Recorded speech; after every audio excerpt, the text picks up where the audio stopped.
Let's listen to this video first. I'll give my comment at the end. Begin with Madeline Rivera, who is live in Washington, D.C. with the very latest on the tragedy that is rocking our nation's capital. Hi, Maddie. Hi, good morning, Carly. The president sharing the sad news that 20-year-old Sarah Beckstrom has passed away after an alleged gunman ambushed her and another Guard member on Wednesday. Just seconds before I went on, right now, I heard that Sarah Beckstrom of West Virginia, one of the Guardsmen that we're talking about, highly respected, young, magnificent person, started service in June of 2023, outstanding in every way. She's just passed away. She's no longer with us. She's looking down at us right now. Her young man is fighting for his life. He's in very bad shape. He's fighting for his life. The family of 24-year-old Andrew Wolf is asking for prayers. The death of Beckstrom means the suspect, 29-year-old Ramanullah Lakanwal, will likely face upgraded charges. Here's the U.S. Attorney for D.C., Janine Pirro, talking about that.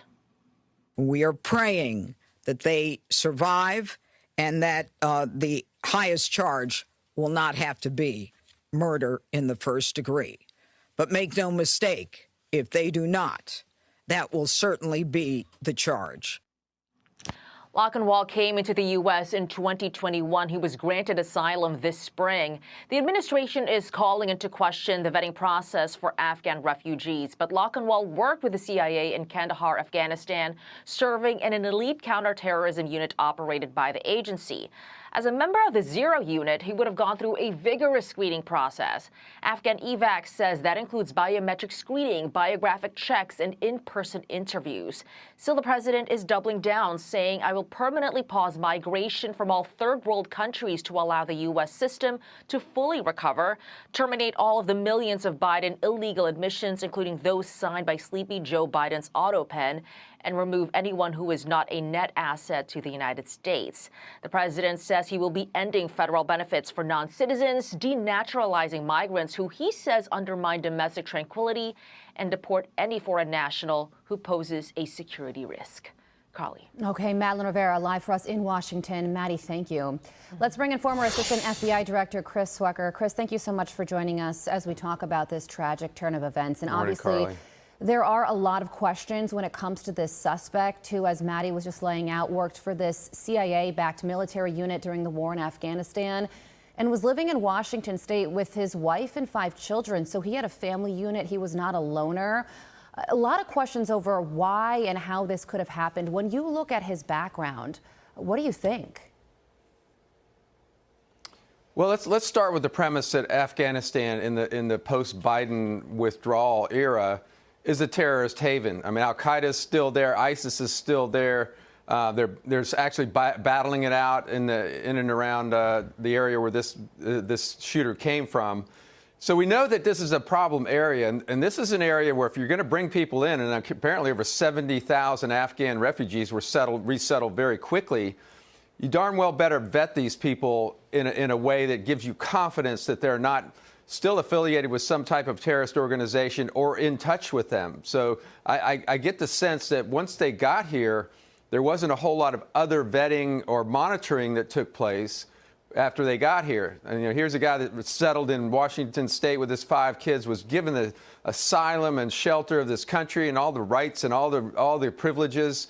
And look what he does, a heartbreaking loss of this young National Guardsman who is such a patriot from the state of West Virginia, volunteered to work in the district.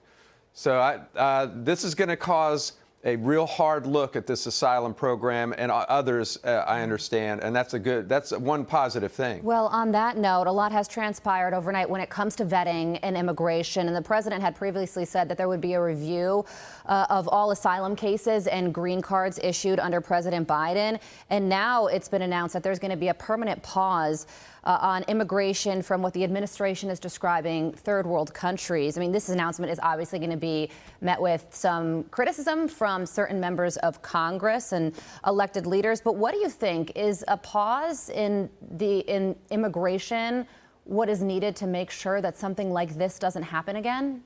I don't think it's a bad thing at all. I mean, Trump did this in his first administration. He met with a lot of criticism. That doesn't stop him. I think it's needed. I mean, during the Biden administration, 17, 18 million people came to this country, most of them illegally, without vetting. We got all the gotaways. So it's impossible that terrorists and terrorist organizations have not infiltrated into the United States. So, yeah, I think it's a good time to pause and get caught up. What you have finished watching is Fox News. They are talking about the man who shot two guardsmen, National Guards men who were serving for the United States. But this Afghan national shot them. My question to the American is, why can't you control your guns? It means the way you sell the guns, because it's not everybody who is allowed to have a gun. You see a man who got in your country 2 years ago, now he has a gun with him, and now he's shooting people. So you have to control that, because a gun is very dangerous, and when the bullet leaves, it can't come back. So you have to control the way you sell the guns. And I'm not teaching you what to do, but it's something that you should raise in your country, because you will save so many lives. You know, here in Canada, we don't have access to guns because the government knows how to protect us very well. I'm not saying that our system is perfect. I'm not saying our system is very good, but at least we don't have guns like the Americans use them. So everyone have a gun, even a child. So it doesn't happen here. I'm not saying we are perfect, but you should at least read and see how to protect your people, protect the Americans, because they are very nice. Americans are good people, even though some people may hate Americans. But if you see what we have around the world today, the technology, I don't know, even if China is taking, I don't know, manufacturing, I don't know, technology, they are learning from the USA, they are learning from the Americans. It's the Americans who are teaching them, you know. So you have to protect America, because that is the center of the world, you know.